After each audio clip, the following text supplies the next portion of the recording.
Welcome back to In the Zone. I'm your host, Jeremy Owens, owner and founder of Three Generations Improvements and U.S. Construction Zone out in sunny Northern California.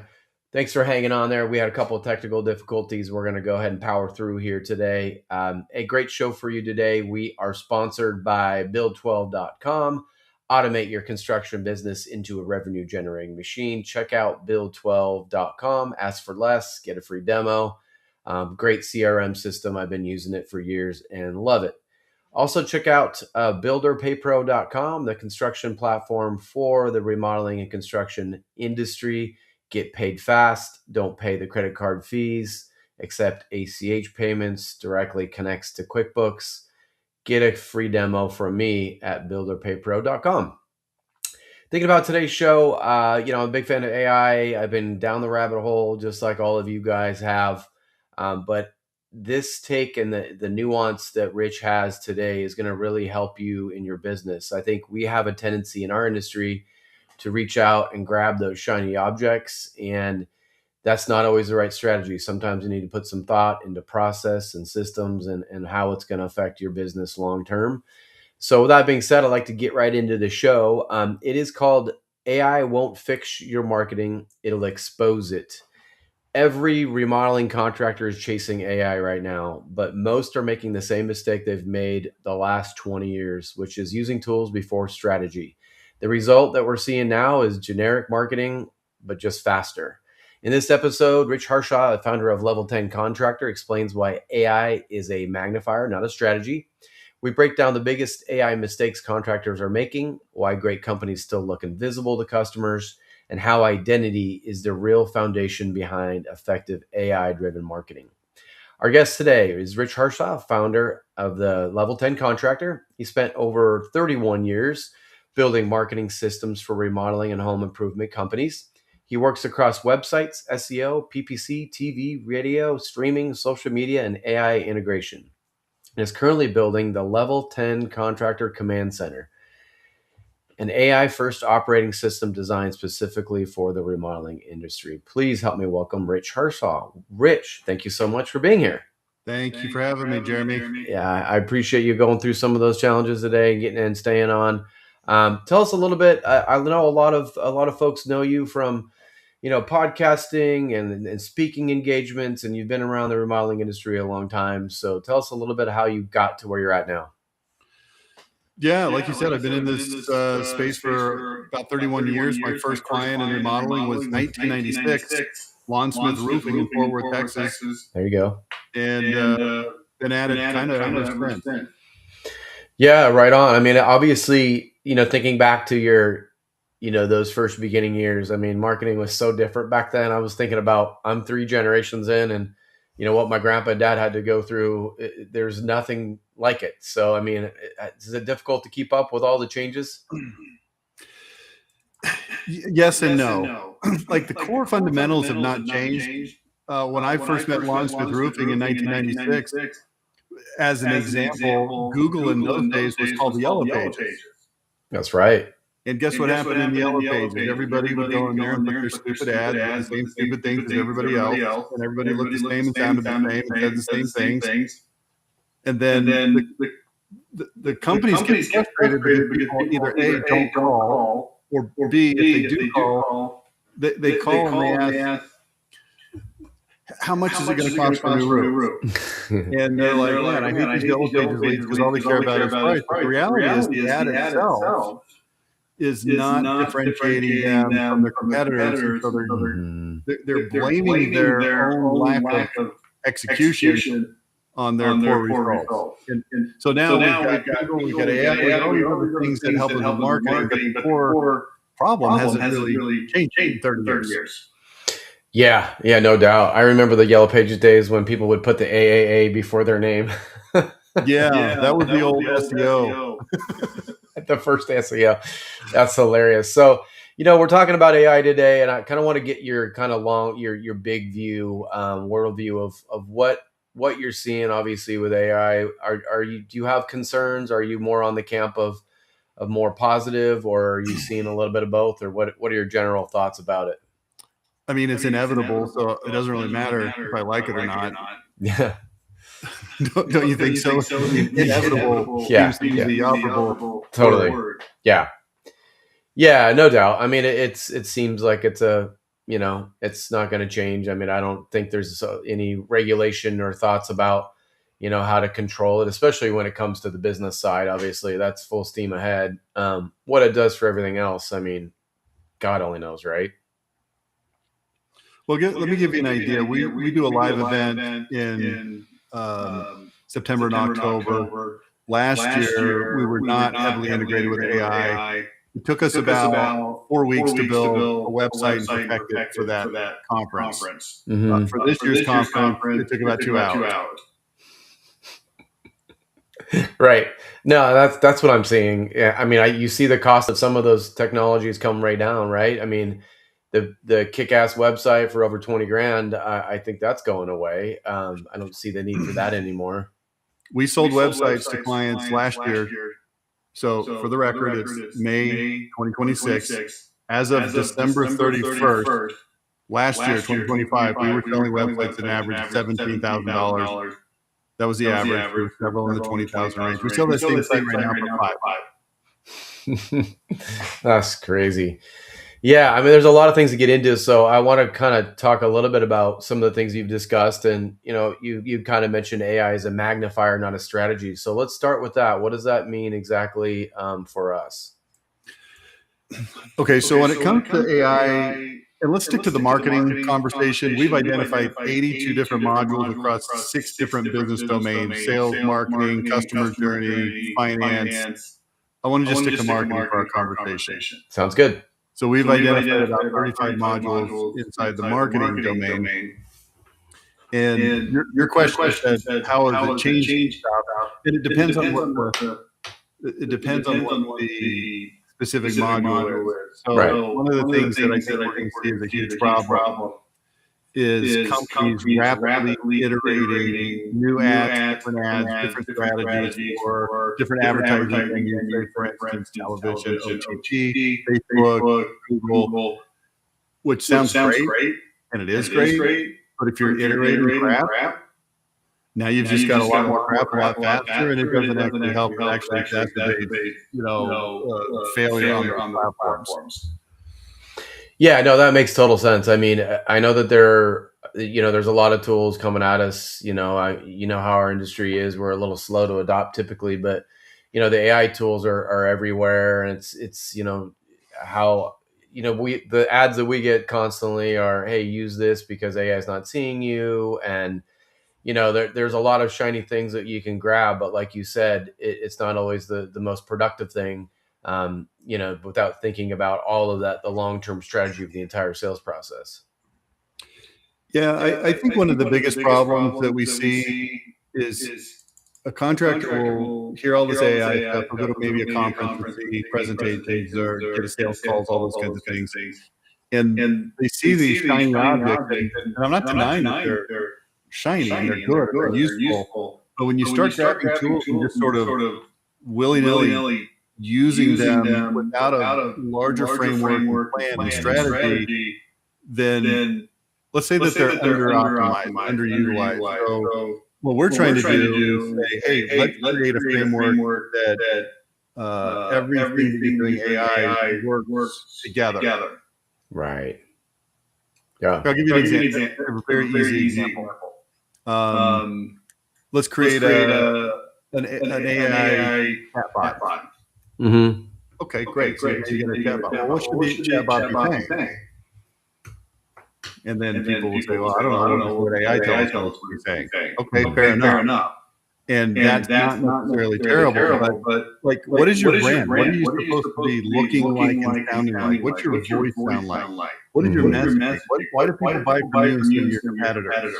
Right. And are those messaging and tones and sounds and looks all consistent across your chatbot and your website, your SEO content, your meta ads, and if you're knocking doors, what your person is saying, what you're handing to somebody, if you're at the home show, what are you saying? What does your banner say? If these things are all disconnected because you have a different AI controlling these things, that becomes problematic. Right. Yeah, that makes total sense. Yeah. So tell me a little bit about. I mean, you kind of you have the three. Let's see. the 3 biggest AI mistakes that the contractors are currently making. So let's go through those 3. So what would be number 1? Yeah, so it's what I just mentioned. It's no strategy. No strategy. It's we grab a tool and it works and it's good and it's fine and it's not connected to anything else. Doesn't make it wrong, doesn't make it bad. It makes it not part of a larger strategy. Yeah. So what I'd like to do is say, let's understand what all of the different AI things are that are available, that can and should be done, and make sure that we're building from a foundation so everything works together. Right.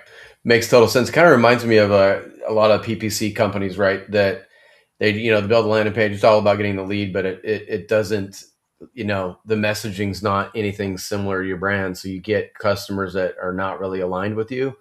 It's like just getting the lead without actually getting the right kind of lead. I mean, it's really common. Yeah. And look, let's be clear. Some companies thrive in that environment. I talked to a company last week. They're doing $60 million in sales. Here's what that means. Something's going right. A lot of things are going right. Right. And a lot of those leads are coming from lead aggregators. Okay. There is a small subset of contractors that can manage lead aggregators very, very well. Which means that they literally are screening those leads through some kind of a AI software that's looking at qualifications, and they're disqualifying 80% of the leads on the front end. They never contact. And they have such a well-oiled machine that they can handle that. Right. I've got a ton of clients that if I said, here's 10 leads, 8 of them are unqualified right off the bat, they would freak out and die. Right. What about you and your company? Yeah, I mean, we use aggregators, but I mean, it's a low percentage. But I would say that we're not great at them because it's like everything's a system with those, right? I mean, it's like immediate contact, immediate follow. I mean, there's like an entire system with that. So I mean, not my best lead, but you have to you can't put all your eggs in one basket. So you got to kind of. And so my point is that there are some clients that can thrive in a disconnected, non-branded environment. Right. But they're very few. The ones that can, like the company I just mentioned, they're making a ton of money. They're great at it. They're killing their competitors who suck at that particular thing. Yeah, I would say that's the same. That's for me. Like we're not good at that. For the overwhelming majority of companies, though, that's just not a tenable plan. Right. But let's talk about something you just said. You said, well, the aggregated leads are part of the system. Okay, well, what's in the system? Well, the lead coming in is the first part, but then the second part is you've got some kind of an automation that's reaching out to them. Right. True or false? False. Okay, should be true. Yes, right. You should have some kind of an automation. So that's something that you might look at, or somebody in your position might look at and say, oh, okay, well, here's an AI that we can get. Maybe it's something like Patch. Maybe it's something like Structurally or some other product. Right. No problem. Here's the problem, though. And I'm gonna transition to problem number 2. Okay, you got 2 or 3 things, which is soulless content. Soulless content is content that is generic. It's full of platitude. We've been in business for 40 years. We're family owned. We have the highest quality, the best service. You hear that, and they're like, yeah, okay, whatever. It doesn't differentiate. So really what you want to do is figure out how to differentiate your company and then take that differentiation and put it through all the different channels so that AI can amplify that. Right. Okay, so let's say that you, Jeremy, go and create an automation to follow up with your aggregator. Okay. Awesome. If you don't have a good message, now you're going to immediately reach out. Speed leads going to be great, but you have your message. All right. And you're going to sound like everybody else. People who are on the receiving end of that message, they're going to go, okay, well, there's somebody. At least they showed up quick. But you know what? Here's the problem with that.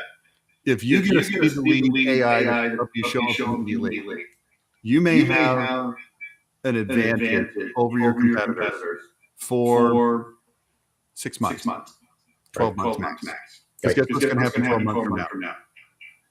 Even the littlest most unsophisticated 73-year-old dude who's been in business for 47 years and doesn't know how to turn on a computer is going to have an AI chatbot following up with his leads immediately.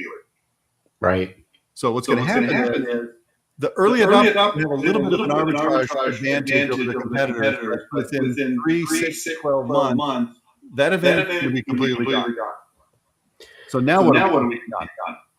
Oh, the exact same thing we've always been competing on. How are you different? How are you better? What is your story? Why would people do business with you instead of somebody else? And if you don't have that foundation, you're just going to quickly get in touch with people who don't care about you. Right. Isn't that what AI is kind of doing right now to marketing, like kind of watering everything down because everything is so general, right? Because I think generally people don't like you were describing, they're leaving the soul out. They're letting AI create a lot of content and like not really thinking through what that looks like for you. You know what I mean? Like, and it just kind of makes everything generic looking. I saw a company. So I was at Fast Remodeler a couple of weeks ago in Nashville. I gave a presentation basically on this topic. Right. And I met a guy there who I've known for a while, and he's created an AI, what would you call it, agent that's going to do stuff for you from a marketing perspective, including, as an example, build you a website. Okay. And it's going to build you a website in 5 days, and it's going to cost you, I think, roughly $1,000. Okay. I've seen the website. It's terrible. It's generic content. It doesn't know you. You are now a Midwestern roofing company. Right.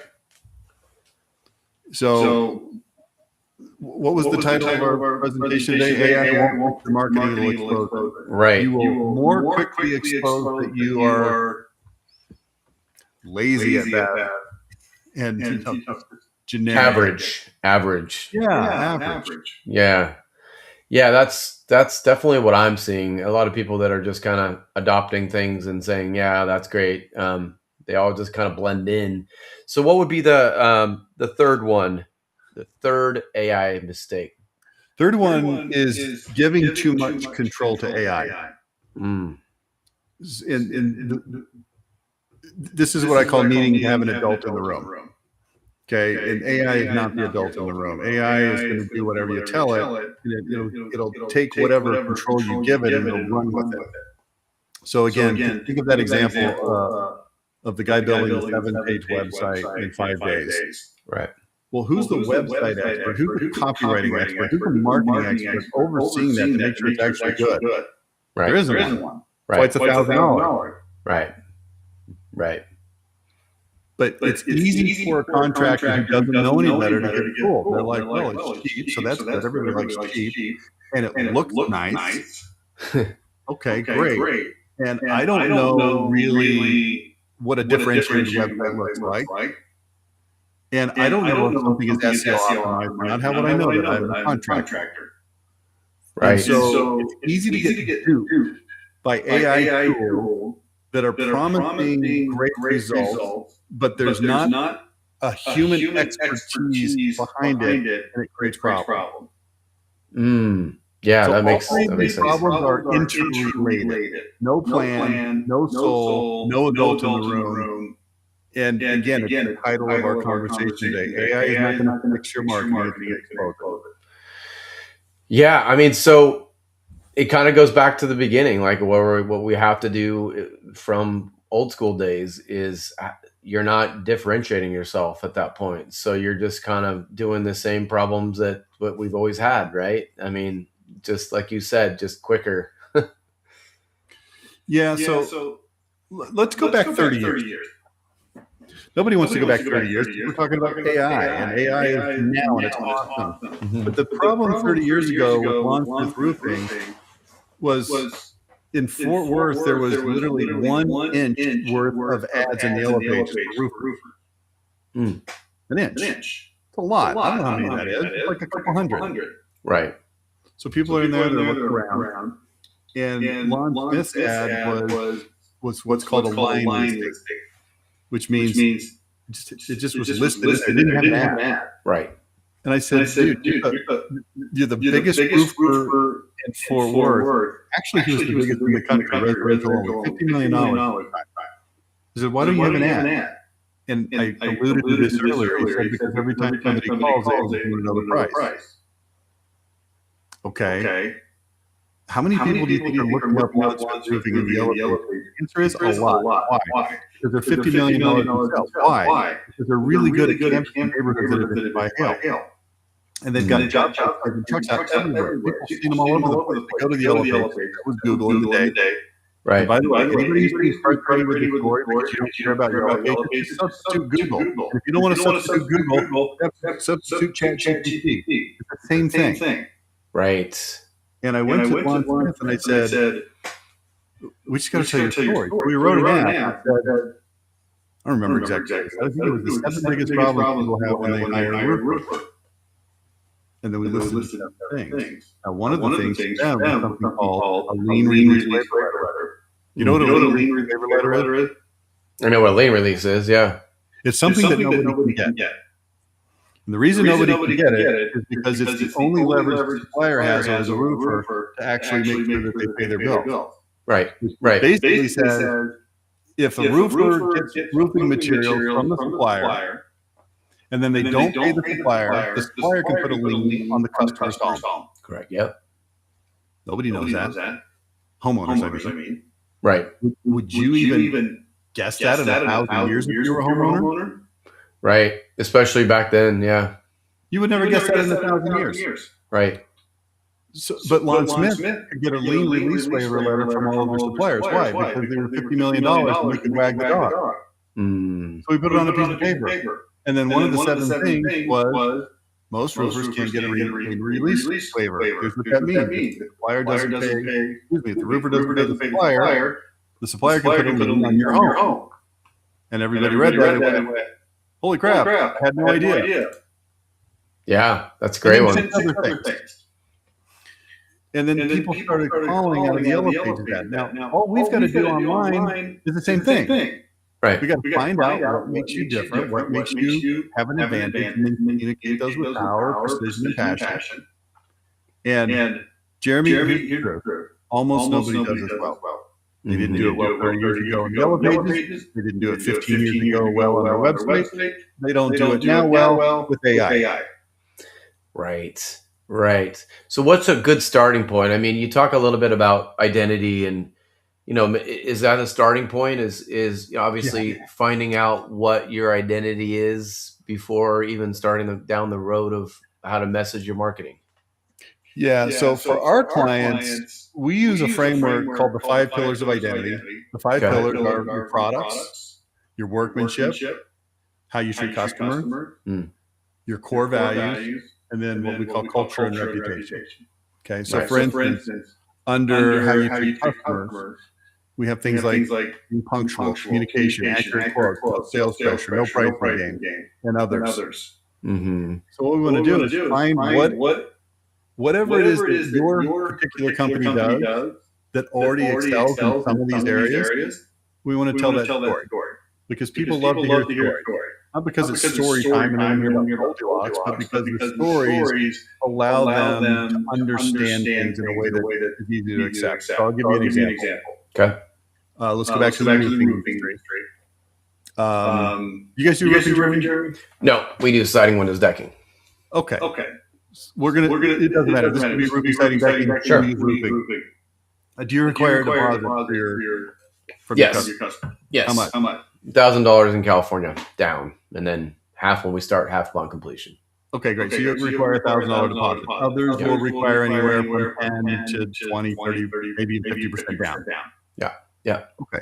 So what we would do is we would look at a client and they say, well, we don't require a deposit. Okay, well, why not? Well, because we're financially stable, we don't need their money.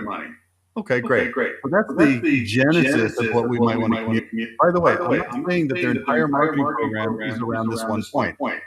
We're going to go to the 5 pillars of identity. We're going to find 2, 3, 4, 5, 6 points that we want to communicate. So here's what we might say when it comes to deposits.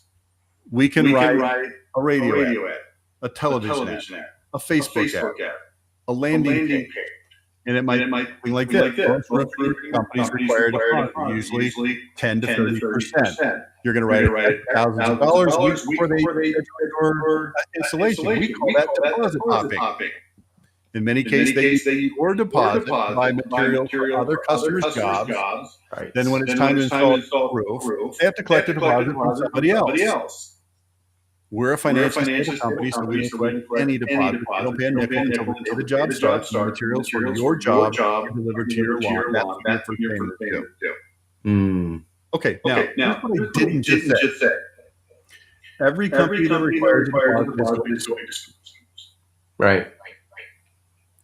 I kind of like it though. I like the implication. And so now somebody sees that and they go, oh, well, I never really knew that was the thing. And here's why nobody knew that was the thing. Because it's freaking roofing. And how many times have you ever bought a roof before? Answer, none. Right. If we surveyed your clients, Jeremy, for windows, siding, how many times have you bought windows before? How many times have you sided your house before?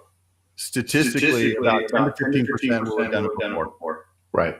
85, 90% have never done it. They don't know anything about it. So we communicate, we tell the story.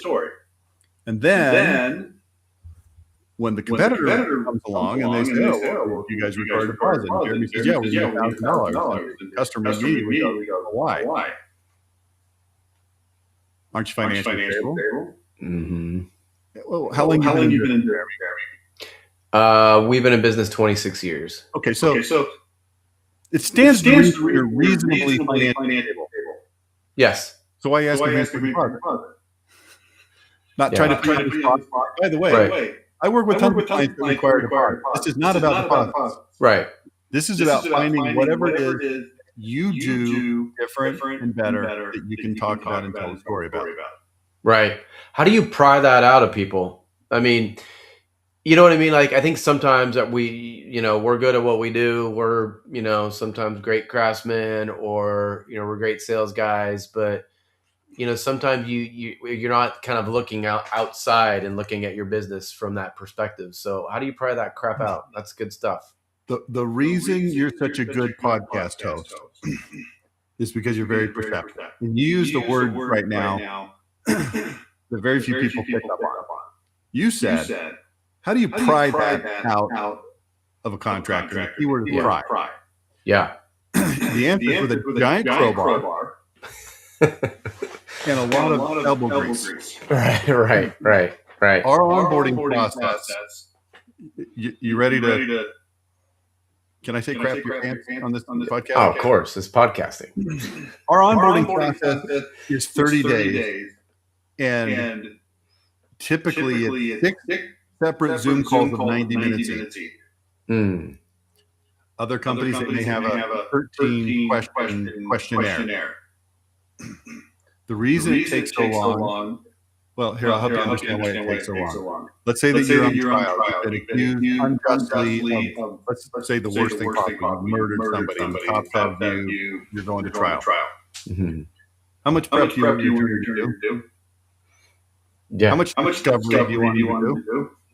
Endless. Yeah, it's a lot. Yeah. And usually there's either no discovery or here, fill out this 13 question questionnaire. We're going to get in there. We're going to say, okay, what are your identity points? Let's go through these in detail. Okay, how do you deliver on that? Oh, how much deposit do most people require? Why don't you require a deposit? How long has that been going on? Then we might jump over to a different identity point. And maybe it has something to do with no pressure sale. Do you guys have high pressure sales? No. How long does your average sales appointment take? Hour. What happens during the hour? We could role play this, but the idea, here's what we want to do. If you want to find out, okay, well, what do other companies do? Well, here's what they do. They send their salespeople to week-long closing boot camps. What do they learn? Compliance tactics. Mm-hmm.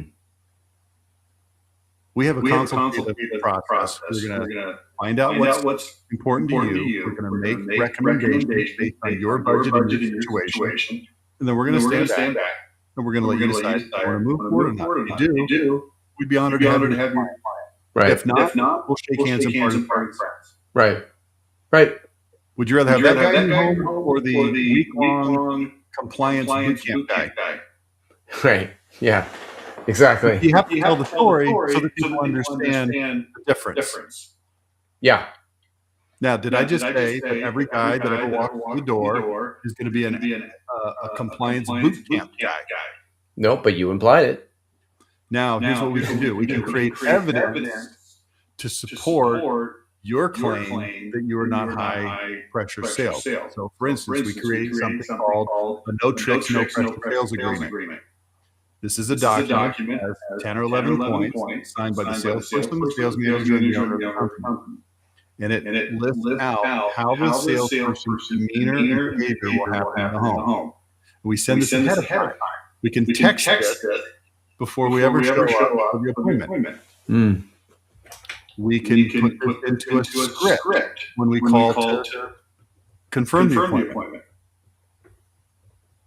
Hey, Mrs. Johnson, this is Dave over at XYZ Group.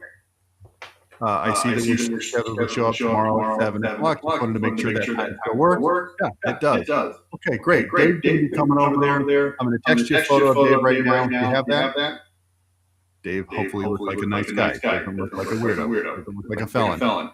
Hey, did you happen to see on our website or hear in our ad something called a no tricks, no pressure sales agreement? Oh, no, I didn't see that. Well, it's our pledge to you and our promise in writing that it's going to be a non-high pressure sales situation. You know, some of our competitors, salespeople out there, week-long sales camps, they learn compliance tactics. They're going to sit in your home for an hour, 2 hours, twist your arm until you say yes. We have a completely different approach. Our guy's going to show up. Average appointment takes about an hour. That's 30 minutes finding out what you want, what's important to you, making recommendations, giving you the price, stand back and let you decide. It's all laid out. No tricks, no pressure sales agreement. I'm going to text you right now. Can you take a look at that real quick? Or perhaps somebody will text you. Right. That's your assurance that we're going to treat you with respect. Okay. Now, here's what happened. We now have something called confirmation bias. Confirmation bias is people look for evidence for what they believe, and they'll ignore evidence against what they believe. So now, when your guy comes in and he goes to close, he's coming to close, right? Mm-hmm. And I'm not saying you're heavy-handed, I'm not saying you're being a brute. Right. But you are closing. Yes, absolutely. And now the customer is going to look at that as not pressure, because here's why. I got to find documents that says they don't apply pressure. Right. So clearly, whatever this is, isn't that. Right. Meanwhile, the other guy comes in his presentation, starts giving about an hour and 15 minutes, and they start saying, my gosh, this guy's standing around in my house forever. What's going on? Pressure. Mm-hmm. And then the competitor comes in and he says, hey, our prices are good for a year. But we do have a promotion where if you'll sign tonight, which means that our salesperson doesn't have to come back and ask us basics at Expos. Right. We'll give you 10% off. And all of a sudden there's like pressure coming from the other guy. Right. And it starts to not feel like pressure coming from you. Right. Yeah, no, those are great nuggets.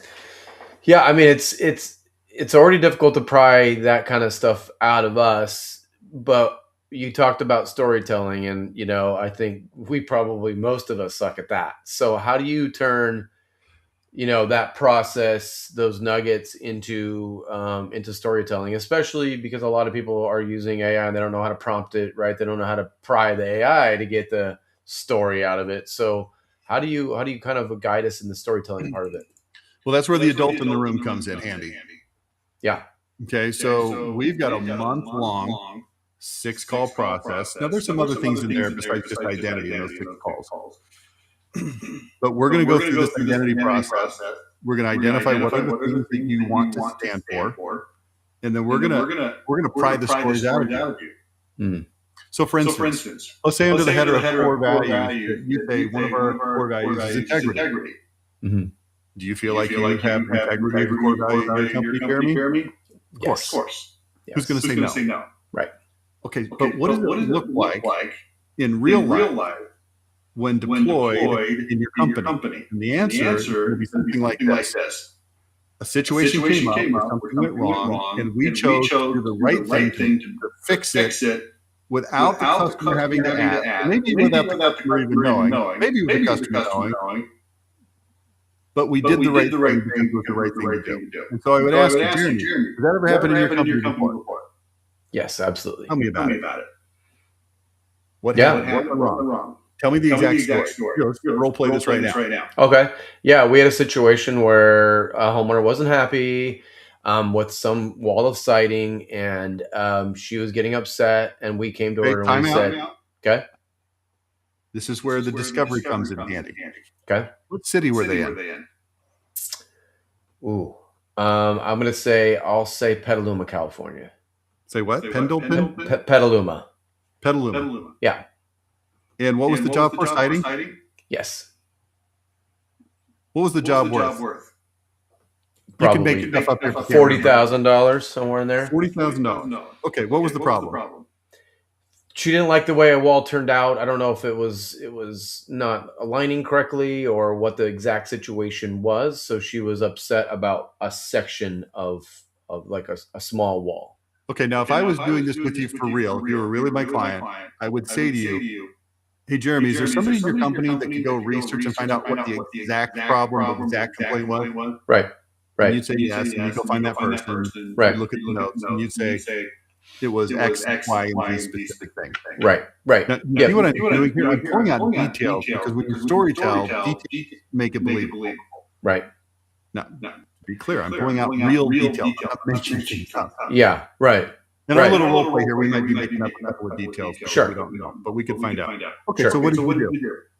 So when we went, I think it was my dad, Kurt, the owner, one of the owners, went to talk with her, and you could tell she was visibly upset. So he diffused it by saying, well, I understand why you're upset, and I can see that they made a few errors on this particular wall. So how about we just do it again?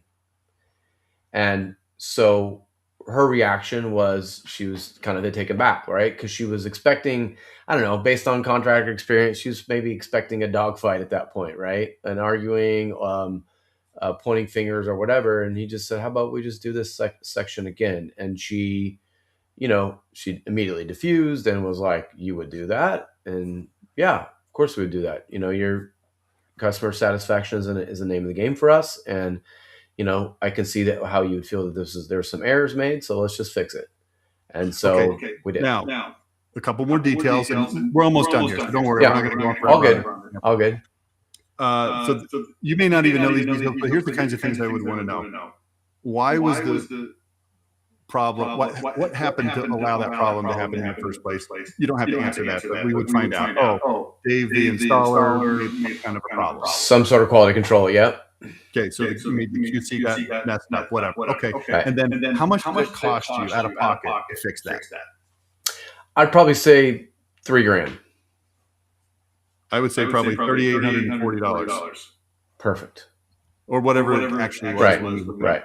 Sure. Okay, so now here's what we do. We just tell that story. And you think, well, in what situation would we tell that story? Well, first of all, let's identify the story. So it might go something like this. Let's think about writing it into a blog. For starters. Okay, so the blog would say something like this. It would have a headline that said, she was expecting a dogfight and finger pointing. She looked confused when we said, we'll just redo it. That's the headline. Yeah. Right. Where do I get words like dogfight and finger pointing? From you. Because you know that. You just don't know that that's the thing you know. Right. But I tell the story. It was a job in Petaluma, California, $41,000 job. Everything looked great, but there was one section that was messed up. Here's a photo of it. Here's how it looked messed up. Here's what happened. The owner, Kirk, went over there. She was visibly upset because this one little part. We immediately deleted it by saying, here's what we'll do. Absolutely. Not only did we redo it, we actually gave her a gift card to Chili's for $100 to show her that we were, apologetic. It cost us $3,840 to do it, and we would do it again 100 times in a row if we messed up. Now, also, here's what we've done to make sure that never happens again. Right. Right. There's a blog. Right. Now, what are you going to do with that blog? Answer. You're going to send it to somebody via text message between the time they set the appointment and the time you show up. And we're going to be very clear. Less than 1 to 2% of jobs have any kind of problems whatsoever. In fact, look, we have 5-star reviews. We have 4.9 stars, over 800 reviews. But sometimes stuff does go wrong. You need to know how a company will handle that. Now, boom, there's a radio ad, boom, TV ad, boom, there's a Facebook ad. We could put a video of that Facebook ad. We could do a long-form written version of that Facebook ad. We could put that on a landing page. We could run pay-per-click against that. Right. But if you don't have that, you can't use that. And if you don't have that, then you can't use it. Yeah. You have to pry it out. Yeah. Yeah, no, exactly. No, now, Jeremy, we've got a story about messing up a siding job. We've got this deposit hopping thing. We've got this thing about not twisting your arm in a sales meeting. So now we've got 3 really good solid points that we can build around in your entire marketing campaign. Yeah, no, those are great little nuggets.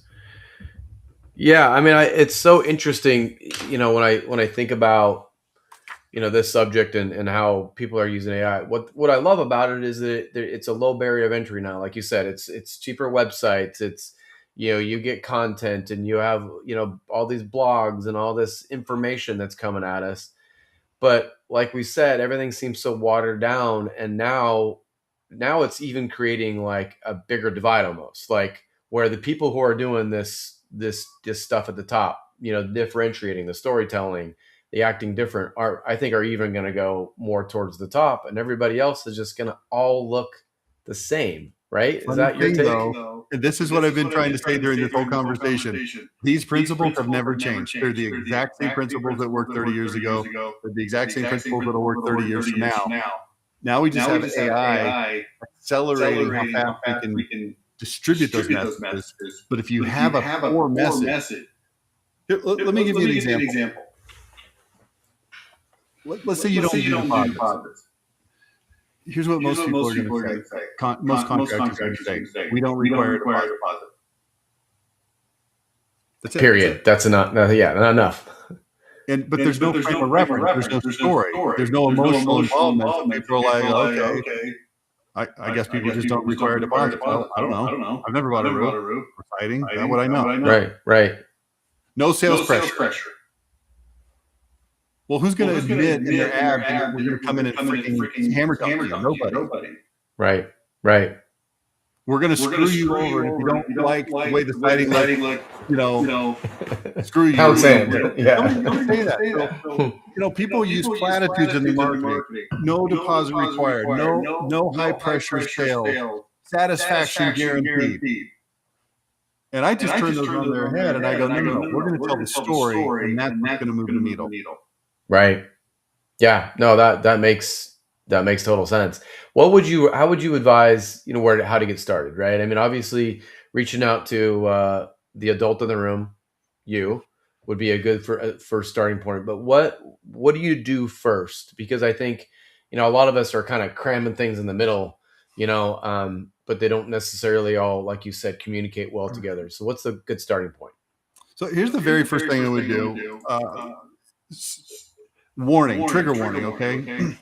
I'm going to recommend people do something that sounds like I'm selling something, and I guess I am, but I'm really not. Go on Amazon and buy my book. It's called Unlocking Unlimited Lead Flow. I'm going to make like $3 if you buy that book, so I'm going to get super mega rich off of that book. Full disclosure, that book is outdated.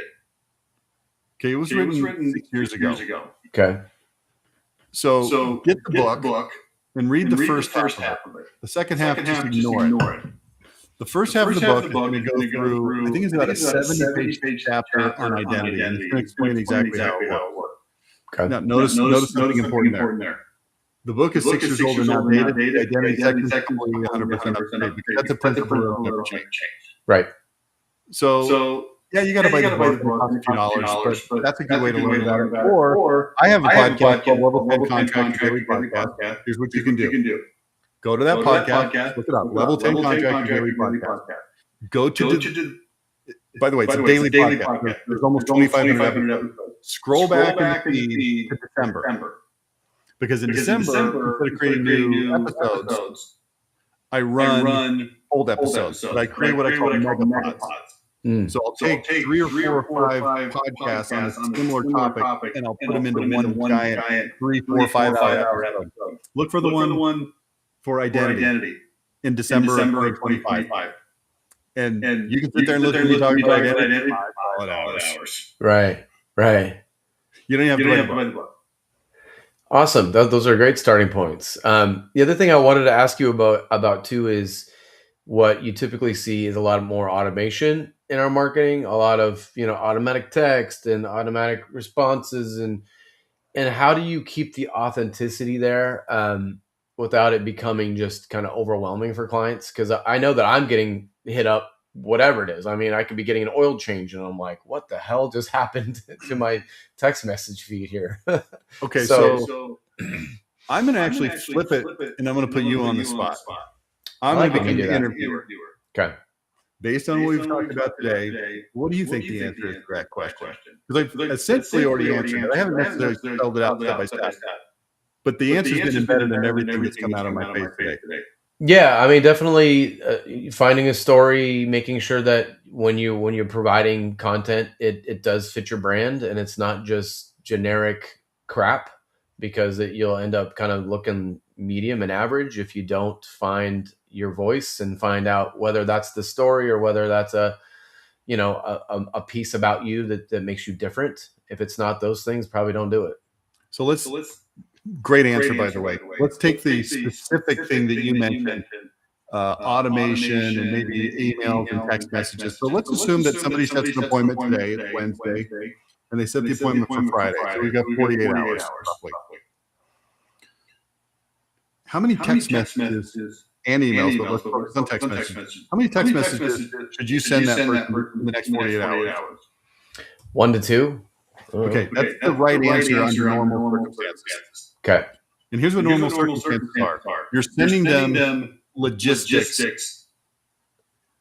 Appointment reminder, yada, yada. If you start getting away from just logistics and appointment reminders, you don't really have anything left to say.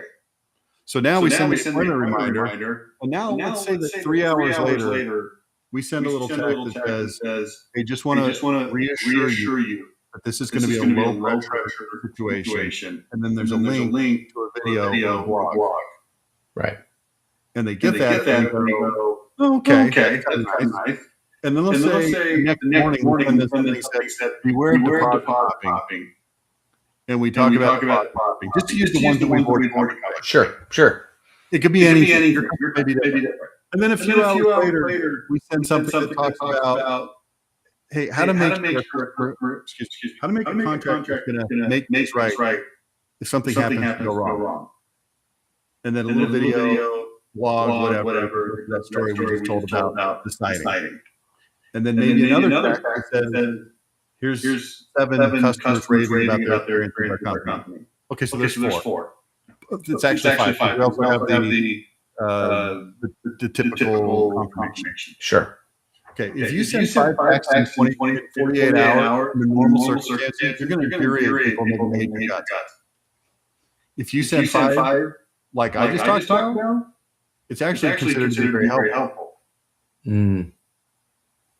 Now, imagine taking those stories and putting them all the way back into advertising. Now you're on radio, you're on Facebook, and you're talking about those things. Now some people go to your website and you're talking about those things. Then they set an appointment, and when they call on the phone or your person calls to confirm, hey, do you know about our pressure sales agreement? And then they get a series of 5 texts. Now, you show up at their house. They are already favorably predisposed to business with you. They're not learning for the first time in the sales meeting. Right. So you're taking notes right now because you're seeing this going, crap, we need to do that. Yeah, no, I'm thinking through our business for sure. Now, all the way back to the first point, no plan with AI. If you don't have that identity foundation and you don't know how all of your different tools work together, you've got mismatched messages going out randomly with different stuff. Yes. Right. I want it all to be consistent. Yeah, no, that makes total sense. So you kind of talked about, you're building this command center, or, where you at with that process. I know, when we talked, you're you're kind of creating a lot of new things here, and I know you have a ton of modules that you kind of talked about, 35 of them, right? Where it's like Yep. kind of thinking through each stage, and then again how everything can communicate well together. So where are you at with everything, and what does it look like to work with you? Good question. So we're in the middle of building the command center right now. It'll be ready for launch, hopefully on July 4th. Okay. Just America. because it's a memorable date. Right. It's got the marketing domain has 6 phases. Foundational assets, which is the AI identity extraction is a big part of that. And then building your website and your SEO, that's phase 2. And then phase 3 is what we call glue. It's stuff like web chat, lead capture, and scripting, lead scoring, inbound call analysis, AI, automated text and email follow-up, all that kind of stuff, rehash campaigns. Then you get into phase 4 and phase 5, which is lead gen. So that's going to be stuff like an AI ad generator, video generators, pay-per-click management, Facebook management, media plan. Then you get into phase 5 is things like if you have a brand ambassador, social media, referral programs, all this kind of stuff. So it's all what we're trying to do is make it automated, but all of these modules connect to a central hub. So it's pulling not only content, but it's pulling. It allows you to dynamically move your budget to what's working. It's reporting, like it's everything in one place. Right. And I think that's what a lot of us are looking for now, right? Is like, instead of these one-off, one piece, one arm of our sales process and production process, we need something that communicates well together, and make tweaks and test it and see how things work. And, I think that's exciting to be able to have that level of detail. And everything connects to your CRM. Beautiful. Because here's a missing piece. Let's say that I'm your agency and I'm doing your pay-per-click advertising or your meta advertising or something. The problem that we've had as an agency is we don't know how well it's working. We know how many leads are being generated. We don't know if you're converting them. We have to rely on you to tell us. But now with AI tools, we can API connect your CRM and we can see exactly how every lead generator is performing in terms of sales. And then we take that information and we tweak the campaign. We don't even need you to tell us how it's doing. We just know because we're automatically monitoring. Right. Yeah, key. Data is king, isn't it? I mean, so easy to find now, so might as well use it to our advantage, right? Yeah, so we're trying to defragment everything and pull it into one hub. Right.